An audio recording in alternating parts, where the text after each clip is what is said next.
ស៊ូផ្លូវចូលដល់អបពូអក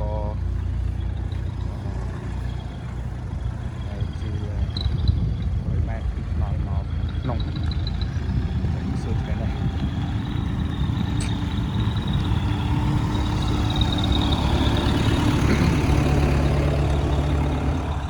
ចូលមានស្រួលសម្រាប់ពុទ្ធបរិស័ទសិស្សនិស្សិតក៏ជើញមកពួកអកទៅទទួលការព្រមពីពួកអក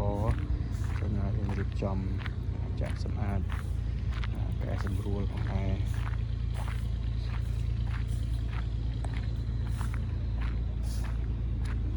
ដល់